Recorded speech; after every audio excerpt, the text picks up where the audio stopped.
momento da vida do profeta Elias, junto a uma viúva e seu filho, que está em 1 Reis 17, verso 8 e seguintes. À medida que vocês encontrarem, se puderem, por favor, coloquem-se em pé, para que possamos juntos fazer este momento de acompanhamento da leitura bíblica e assim iniciarmos a nossa prédica.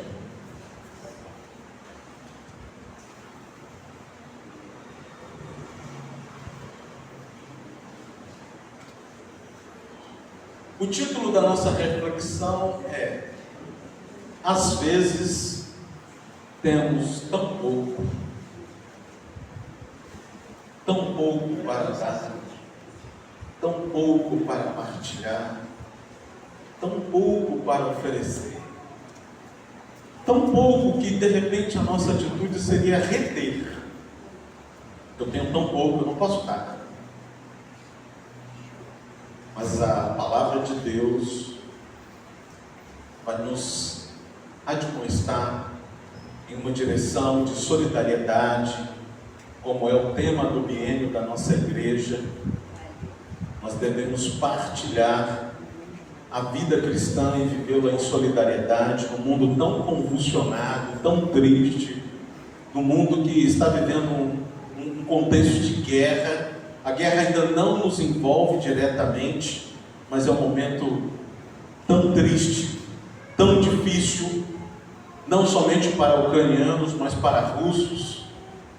E aqui nós não estamos escolhendo um lado, não se trata disso, mas que possamos entender, a partir da leitura bíblica, que ter solidariedade com os refugiados, orar por essa gente que sofre, 4 milhões de refugiados já, é exercer a fé em Deus, a fé cristã. Orar também pela situação mundial ainda, das perdas das pessoas que vivem um luto, muitas das vezes sem o corpo do ente querido. Na nossa comunidade de fé, nós tivemos a partida de uma pessoa que a irmã falou assim: eu nunca mais vi meu marido. O caixão teve que ser lacrado, não teve velório. Foram momentos para muitas famílias difíceis, tristes. E tem pessoas, irmãos, precisando da nossa solidariedade, do nosso carinho, do nosso ombro, do nosso abraço, ainda que não podemos abraçar ainda, mas que a gente estenda ali o punho, o cotovelo, e pelo menos a gente consiga dizer: olha, estamos juntos aí, viu, nessa luta, estou orando por você, orando por quem perdeu, por quem está sofrendo.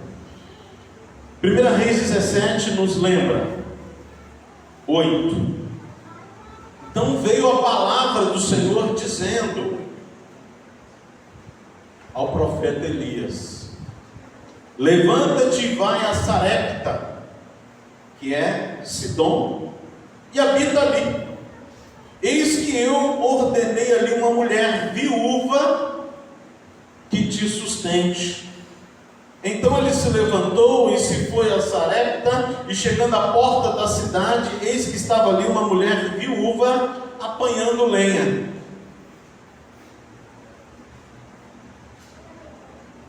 E ele a chamou e lhe disse: traze-me, peço-te, num vaso, um pouco de água para que eu beba. E indo ela buscá-la, ele a chamou e lhe disse-me: traze-me agora também um bocado de pão na tua mão. Porém, ela disse: vive o Senhor teu Deus, que nem um bolo eu tenho, senão somente um punhado de farinha numa panela e um pouco de azeite numa botija, e vês aqui, apanhei 2 cavacos e 2 cavacos de lenha, viu, gente?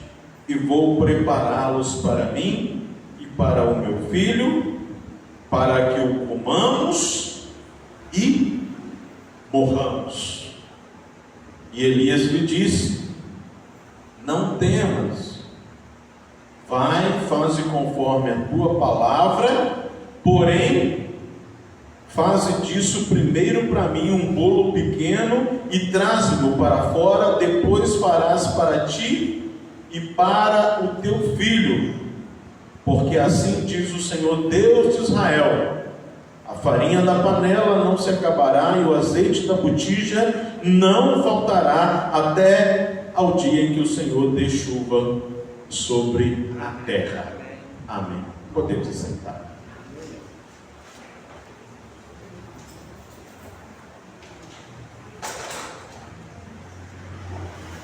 Em muitas situações da antiguidade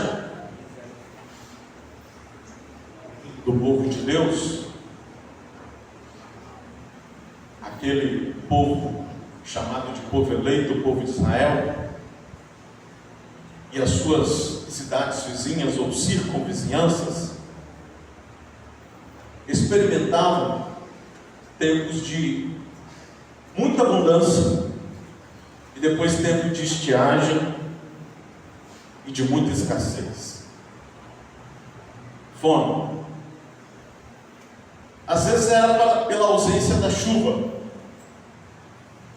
mas muitas das vezes era por causa do contexto de guerras, devastação total. Quando vinha o momento em que os reis saíam para a guerra, campanhas expansionistas, dos territórios, podia-se ter certeza, o que você tinha podia ser suficiente para alguns dias, mas até o que você tinha poderia não existir em poucos dias e tudo ser destruído, porque a guerra, ela traz para perto da gente um cenário de miséria, de dor, de escassez, de sofrimento, de muitas mortes.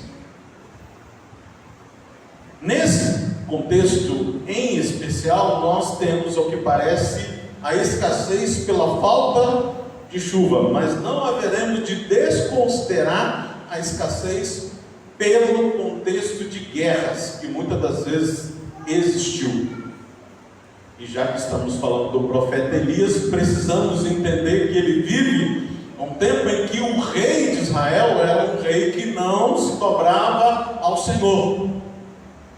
Boa parte do ministério de Elias foi durante o reinado de Acabe e Jezabel. E muitas das vezes Elias ia para além das fronteiras de Israel, impelido pelo Espírito de Deus para um propósito específico de Deus, e neste caso para ser canal do milagre sobre a vida de uma mulher viúva, desesperançada, diga-se de passagem, e que tinha como último recurso um punhado de farinha, 2 cavacos de lenha, para cozer, fazer algum preparo, como a gente diz na gíria popular, para encher o bucho, e ela não tinha mais nada em quem se amparar, no que se amparar, e ao que parece seu filho também não tinha condições, uma habilitação, digamos assim, de um ofício. Talvez fosse até um juvenil, uma criança que ainda não tinha ofício, para que pudesse sustentar a sua mãe e honrar a casa do seu pai, porque era isso que se esperava de um filho homem na família. Ele naturalmente se tornaria o homem da casa na ausência do pai, do marido, e sustentaria a sua mãe, proveria até os seus últimos dias.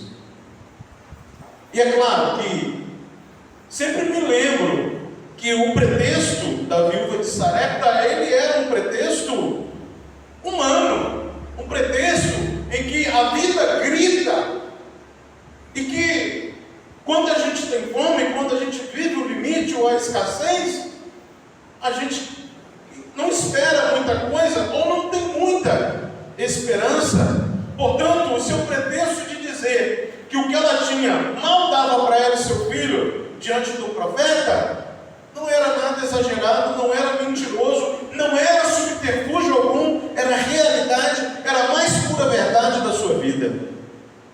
O drama da sua existência era este: eu vou comer a minha última refeição e eu só espero depois a morte. Nada tinha senão um punhado de farinha, um pouco de azeite, não muito mais do que 2 cavacos para cozer, isto é, para preparar uma refeição para si e para o filho, então, segundo ela, comer e morrer. E quando a gente relembra esse trecho, eu li na tradução de João Ferreira da Almeida, a revista e corrigida, e você pode conferir na sua Bíblia, não vai ser muito diferente se você usa a Almeida revista e atualizada, ou a nova Almeida atualizada. Você vai encontrar pequenas diferenças de vocabulário, mas a lição, o conteúdo, o cerne do conteúdo é o mesmo. E depois da leitura desse trecho bíblico, observe atentamente as instruções que temos, que brotam da palavra do Senhor, ou perspectivas que temos presentes na palavra de Deus. E eu quero ressaltar que a primeira perspectiva que salta aos olhos é a situação limite a que chega, ou a que chegou a vida daquela mulher nessa história da viúva e de um profeta. Talvez, em muitas situações, eu que tenho um pastoreio junto a pessoas humildes lá em Belo Horizonte, na periferia, na extrema periferia, na favela da Serra, nós encontramos às vezes pessoas ali vivendo muitas das vezes a situação limite da vida. Pessoas às vezes desprovidas, desabastecidas, igualmente a viúva, e que às vezes dizem assim: ô pastor, eu estava tão no limite, estava tão difícil as coisas, eu tinha tão pouco, mas Deus mandou o recurso, Deus proveu o recurso, Deus fez o milagre. E às vezes a crítica à Bíblia nos leva a perceber que o milagre às vezes ele está condicionado, ou tem coisas que apareceu na Bíblia e que não são exatamente milagres. Eu posso oferecer como curiosidade a história do maná. O maná é um milagre, mas é um milagre natural. É um tipo de seiva que se acumula, que se transforma no pão, que caía das árvores e que foi chamado de maná. O próprio Jesus depois vai refutar que o maná não é o pão que caía do céu. Vocês vão encontrar isso lá em João 6. O verdadeiro pão que alimenta vocês e que dá vida ao mundo sou eu. Jesus assume isso. Mas durante um tempo o maná foi algo como um milagre. Era algo natural, uma seiva. Um bichinho cortava a uma planta específica e aquela seiva se acumulava, tinha um aspecto de um pão, e aquilo se formava como um pão, e tinha um período para aquilo dar, e a conservação daquilo não era fácil. Por isso sempre Moisés falava: olha, joga fora, sobrou, joga fora. Algumas pessoas podem ir por essa linha, e ela tem sua base conceitual, construtiva hoje na crítica bíblica. Mas existem coisas que Deus faz que nós não conseguimos responder, ou dar uma refutação, oferecer uma refutação cientificamente, porque nós temos uma fé que tem nos levado a crer que Deus provê em meio ao desalento, em meio à escassez, em meio à dificuldade, em meio à falta. De fato, às vezes o que temos é pouco, e é o que acontece com a viúva. Mesmo assim, Deus envia o profeta Elias à casa daquela mulher que vive o extremo limite da escassez, num tempo de fome e tremenda dificuldade para ela, assim como era para os habitantes do mundo conhecido da época, Israel, Sidom, as vizinhanças.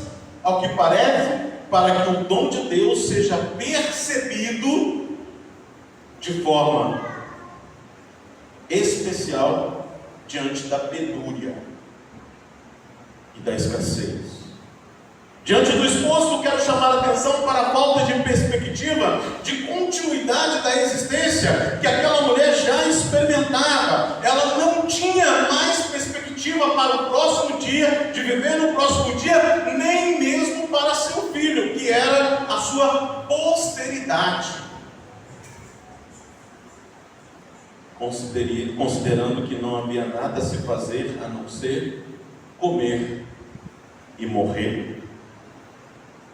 O que me leva a estabelecer o primeiro ponto: comer e morrer são demandas da vida, e a única coisa certa que nós temos depois de nascido é que um dia iremos findar a jornada, iremos morrer. Mas John Wesley dizia uma coisa que eu trago no meu coração desde os meus primeiros tempos de metodista. Um metodista precisa estar preparado para duas coisas: pregar e morrer. Pregar porque um metodista precisa estar imbuído de compartilhar o Evangelho, compartilhar a palavra de Deus. Às vezes você não é o pregador que vem aqui na frente, a pregadora que vem aqui na frente, mas você precisa pregar com a sua vida, pregar com o seu testemunho, pregar com o seu bom exemplo, pregar com a bondade que você pode dispensar a outro, pregar exercendo a solidariedade para que as pessoas vejam assim: ali realmente está indo um cristão, uma cristã, socorrendo as pessoas nos momentos de dificuldade, atendendo os domésticos da fé, distribuindo uma sopa para aqueles mais carentes, uma marmita para aquele que está na rua. Você não tem que dar dinheiro a ninguém, mas um copo de café com leite, um pão, uma rosca, mata a fome de um moribundo, mata a fome de um desesperado. E Deus espera isso de você. Deus espera isso de você, porque essa é a vocação mais legítima do povo chamado metodista desde a Inglaterra: servir os destituídos da religião oficial, a igreja anglicana. Wesley e os primeiros metodistas se sentiram levantados com esse propósito. Não era formar uma nova seita, uma nova denominação, mas era viver e espalhar a santidade bíblica, e a gente faz isso com a vida, com a prática do bem, com a prática de um viver cristão solidário. E morrer, porque se a gente está fazendo isso, a gente já está fazendo aquilo que Deus espera de nós e nos preparando para o encontro com Ele. Eu não sei onde vai se dar esse encontro, irmãos. Eu tenho muitas críticas à escatologia recente. Eu não sei se a gente vai subir e encontrar nos aros com Jesus. Eu não sei se a gente vai ter um lugar, bonito, onde as ruas são de ouro, o mar são de cristal. Eu até prefiro entender como Isaías que Deus vai renovar essa terra, banir a corrupção, e aqui mesmo vai ser o lugar, o paraíso que Deus preparará. Mas eu não vou entrar nesse campo, nessa disputa da escatologia. Eu só quero dizer que você precisa estar preparado sempre para pregar e morrer, porque está relacionado com as demandas da vida.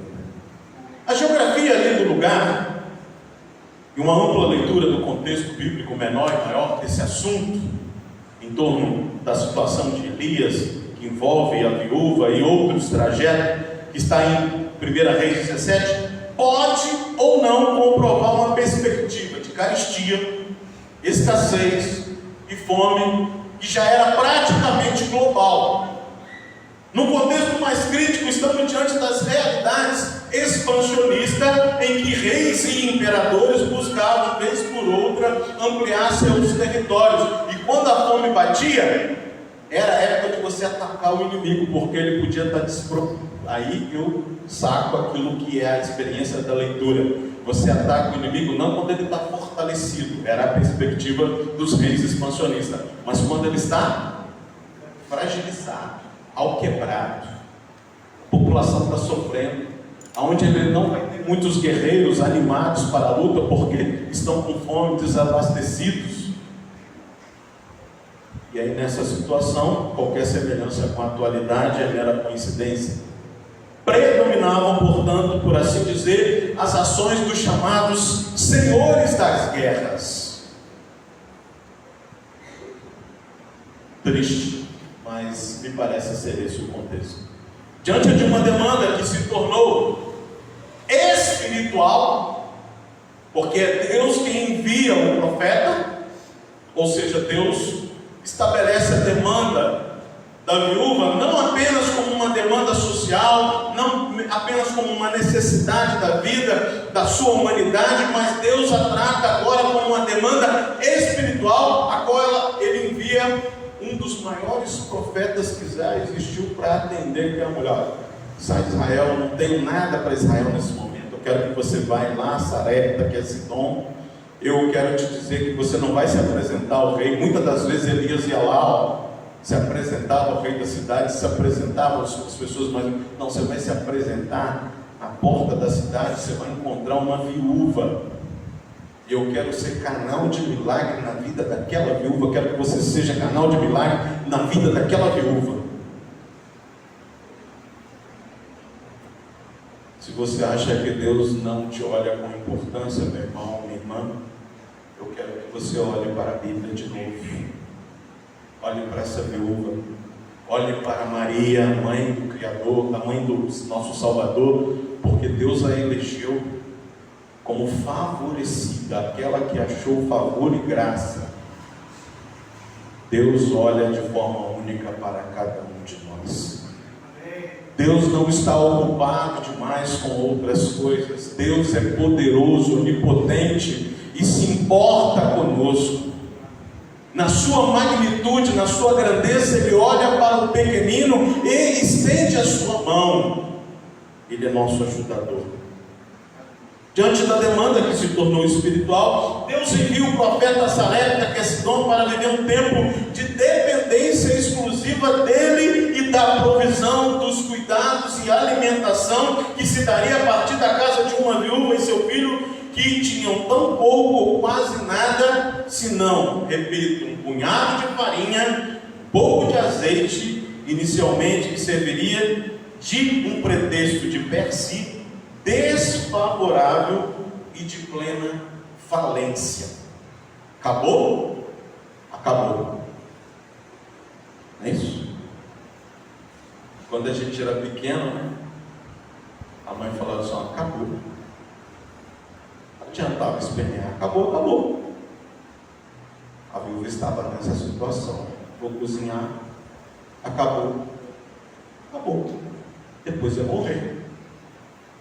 Deus, como Senhor da história, é também um Deus universal, não somente da fé israelita. Esse texto quer mostrar que Deus não olha com exclusividade para apenas aquele que ele elegeu como seu povo, mas Deus olha para a humanidade. A viúva de Sarepta representa aqui qualquer destituído da graça, mas que Deus quer alcançar com seu amor e graça universais. Deus é Senhor dos povos. Deus é Senhor da vida humana, ainda que sejamos aos olhos dos poderosos insignificantes. O Senhor é capaz, segundo o cântico de Maria, de destronar os poderosos. Assim Deus utiliza esse contexto particular da vida humana e desafia aquela mulher e a sua casa a ver a sua boa mão dando direção à sua existência e à sua posteridade, pois Ele é o Senhor, o Deus da vida. Isso me leva a exaltar o que Deus é para nós.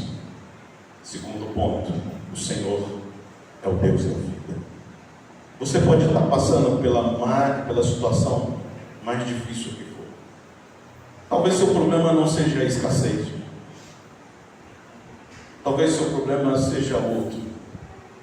Talvez seu problema seja a rejeição, o abandono, o esquecimento. Talvez o seu problema seja a dor, a angústia, a depressão. Eu quero te dizer que o Deus da vida está aqui para te amparar.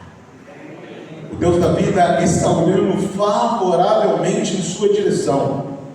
Você pode se colocar na condição da viúva de Sarepta e falar: Senhor, vive o Senhor, tão certo como vive o Senhor. Eu não tenho mais saída, eu não sei o que fazer, mas Deus tem a direção para o seu viver, para a sua vida, para a sua existência, para exaltar o seu nome no seu viver.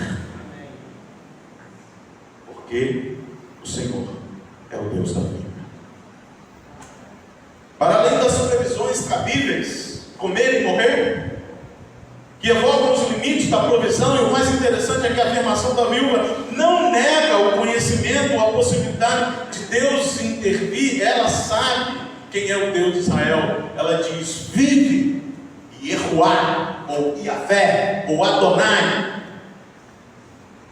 vive o Senhor, tão certo como vive o Senhor teu Deus.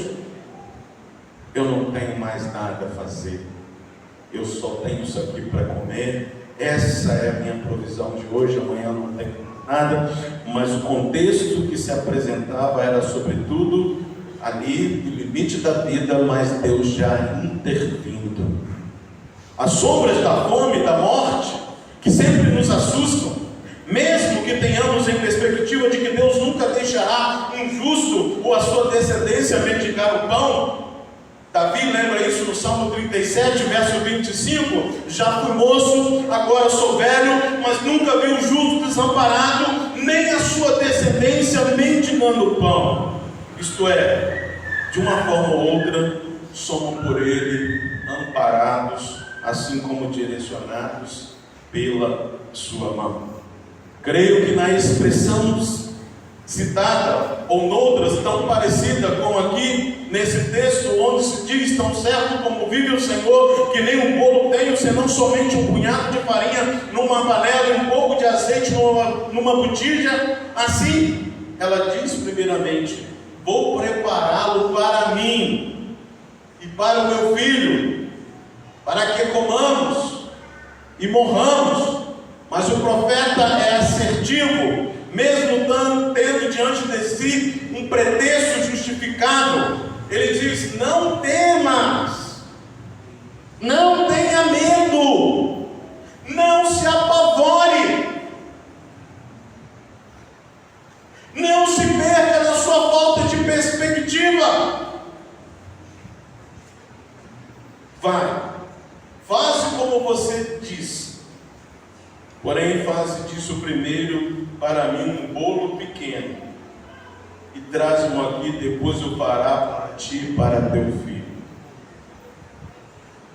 Diante da obediência da viúva, ainda que aparentemente sacrificial, pensa, você está com tão pouco, você tem que dividir, você tem que entregar ali para o profeta a metade daquilo que já não é quase nada. Deus age de forma maravilhosa, miraculosa, redimensionando até mesmo as metas da existência ou da vida da viúva e seu filho. Mesmo tendo tão pouco a oferecer, Deus pode redimensionar nossas vidas, nossos paradigmas e as nossas limitações, assim como mudar toda e qualquer forma humana aparentemente perecível que estão diante de nós, para a glória e honra do seu nome. Nós conhecemos essa história, que ela é mais ampla, ela se estende. Nós sabemos que depois que ela fez esse bocado, esse bolo do bocado de farinha com azeite, Deus multiplicou a farinha da panela, o azeite da botija, né? E ela vendeu do azeite, ela vendeu da farinha, e ela alcançou sustento, e ela alcançou dignidade. Deus restaurou a vida dela, a perspectiva dela. Ela viveu muitos dias, depois o filho dela morreu. Ela pergunta para o profeta: agora Deus virou as costas para mim? Ela se sente no teste, no limite, mas Deus ressuscita também aquele que morreu, porque aprove o Senhor resgatar aquela mulher para testemunho diante das nações através da vida de Elias. Eu quero dizer que se você se coloca nas mãos de Deus para Deus usar, pode ser a forma mais simples. Pode ser ali no portão, quando alguém fala assim: olha, você tem um pão aí? E você vai lá, prepara aquele pão, entrega higienicamente dentro de uma sacolinha. Você dá aquele pedaço de bolo, aquela broa, e você sabe que às vezes está sobrando mesmo na nossa casa, aí você pode, tá? Você está sendo um canal de bênção, porque você está agindo solidariamente. Eu tenho certeza que aquele que abre mão, aquele que consegue fazer essa partilha, aquele que não escorraça, não expulsa, mas antes faz isso, ele abençoa e traz bênção sobre si também. Não que a gente esteja interessado, não é essa a nossa lógica de trocar a bênção, mas nós temos essa vocação na essência do metodismo, a vocação de ajudar, de servir, de agir em solidariedade. E você pode ser um canal de milagre, provendo algo para uma vida que está ao limite, à beira da escassez. Deus provê milagres e sustento de forma simples,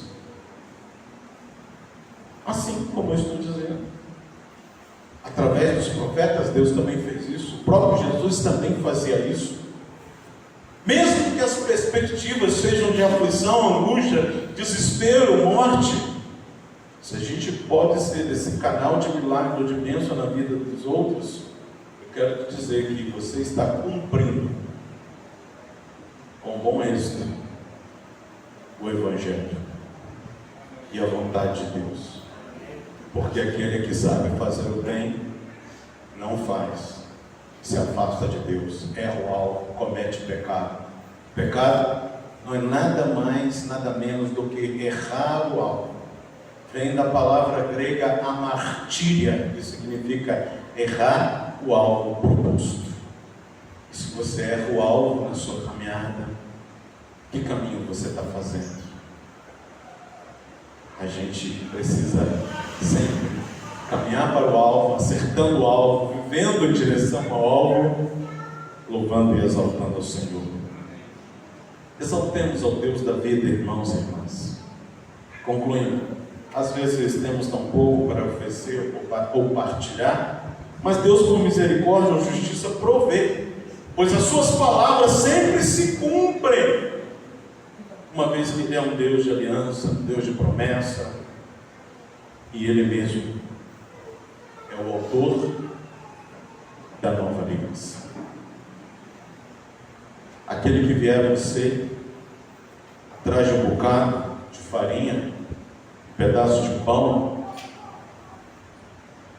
1 litro de leite,